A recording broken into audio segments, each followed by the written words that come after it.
ರಾಜ್ಯದ ಜನರೇ ಅಲರ್ಟ್ ಆಗಿರಿ. ಮುಂದಿನ 48 ಗಂಟೆಗಳ ಕಾಲ ನಿಮ್ಮ ಜಿಲ್ಲೆಯಲ್ಲಿ ವಾತಾವರಣ ಹೇಗಿರಲಿದೆ ಗೊತ್ತಾ?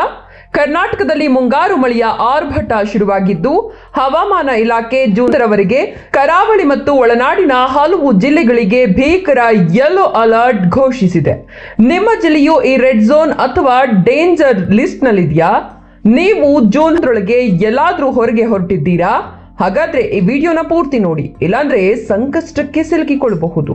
ಹೌದು, ಹವಾಮಾನ ಇಲಾಖೆಯ ಮುಖ್ಯ ವಿಜ್ಞಾನಿ CS ಪಾಟೀಲ್ ಅವರ ವರದಿ ಪ್ರಕಾರ ನಮ್ಮ ಕರಾವಳಿ ಜಿಲ್ಲೆಗಳಾದ ದಕ್ಷಿಣ ಕನ್ನಡ, ಉಡುಪಿ ಮತ್ತು ಉತ್ತರ ಕನ್ನಡ ಜಿಲ್ಲೆಗಳಲ್ಲಿ ವರುಣ ದೇವ ಅಬ್ಬರಿಸಲಿದ್ದಾನೆ. ಇಲ್ಲಿ ಭಾರಿ ಮಳೆಯಾಗುವ ಸಾಧ್ಯತೆ ಇದೆ.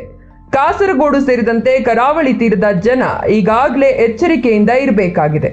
ಆದರೆ ಸಮುದ್ರದಲ್ಲಿ ಮುಂಗಾರು ಗಾಳಿಯ ದಿಕ್ಕು ಸ್ವಲ್ಪ ಬದಲಾಗಿರೋದ್ರಿಂದ ನಿರೀಕ್ಷಿತ ಮಟ್ಟಕ್ಕಿಂತ ಕೊಂಚ ಏರುಪೇರಾಗಬಹುದು.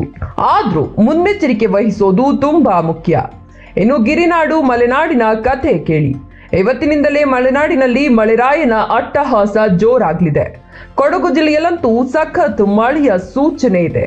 ಇತ್ತ ಹಾಸನ, ಚಿಕ್ಕಮಗಳೂರು ಮತ್ತು ಶಿವಮೊಗ್ಗ ಜಿಲ್ಲೆಗಳಲ್ಲಿ ಸದ್ಯಕ್ಕೆ ಮೋಡ ಮುಚ್ಚಿದ ವಾತಾವರಣ ಇದ್ದು, ಅಲ್ಲಲ್ಲಿ ತುಂತುರು ಮಳೆ ಬರ್ತಾ ಇದ್ರು ಯಾವುದೇ ಕ್ಷಣದಲ್ಲಾದ್ರೂ ಇದು ಭಾರಿ ಮಳೆಯಾಗಿ ಬದಲಾಗಬಹುದು.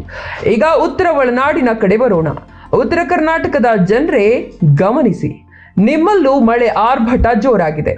ಧಾರವಾಡ, ಹಾವೇರಿ, ಗದಗ, ವಿಜಯಪುರ, ಕೊಪ್ಪಳ, ಬಳ್ಳಾರಿ ಮತ್ತು ರಾಯಚೂರು, ಕಲಬುರಗಿ ಜಿಲ್ಲೆಗಳಲ್ಲಿ ಮುಂದಿನ 2 ದಿನ ಉತ್ತಮ ಮಳೆಯಾಗಲಿದೆ ಅಂತ IMD ವರದಿ ಮಾಡಿದೆ. ಹಾಗೆ ಬೆಳಗಾವಿ, ಬಾಗಲಕೋಟೆ, ಬೀದರ್ ಮತ್ತು ಯಾದಗಿರಿ ಜಿಲ್ಲೆಗಳಲ್ಲೂ ಸಾಧಾರಣ ಮಳೆಯ ಮುನ್ಸೂಚನೆ ಇದೆ.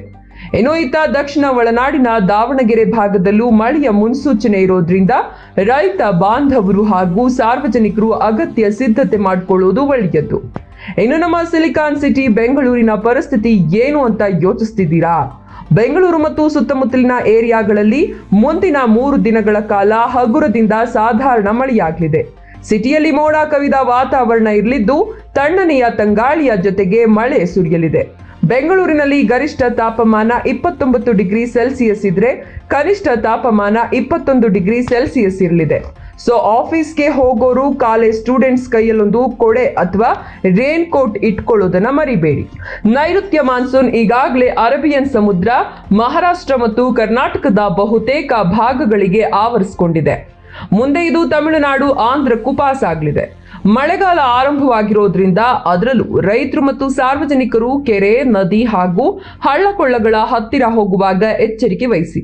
ನಿಮ್ಮೂರಿನಲ್ಲಿ ಸದ್ಯಕ್ಕೆ ಮಳೆ ಬರ್ತಾ ಇದೆಯಾ ಇಲ್ವಾ? ವಾತಾವರಣ ಹೇಗಿದೆ ಅಂತ ಈಗಲೇ ಕೆಳಗೆ ಕಮೆಂಟ್ ಮಾಡಿ ತಿಳಿಸಿ. ಈ ಇನ್ಫಾರ್ಮೇಶನ್ ನಿಮ್ಮ ಫ್ರೆಂಡ್ಸ್ ಮತ್ತು ಫ್ಯಾಮಿಲಿಗೂ ಹೆಲ್ಪ್ ಆಗಲಿ. ತಕ್ಷಣ ಈ ವಿಡಿಯೋನ ಅವರಿಗೆ ಶೇರ್ ಮಾಡಿ. ಎಂಥದೇ ಲೇಟೆಸ್ಟ್ ಅಪ್ಡೇಟ್ಸ್ಗಳಿಗಾಗಿ ನಮ್ಮ ಚಾನೆಲ್ನ ಈಗಲೇ ಸಬ್ಸ್ಕ್ರೈಬ್ ಮಾಡ್ಕೊಳ್ಳಿ. ಧನ್ಯವಾದಗಳು.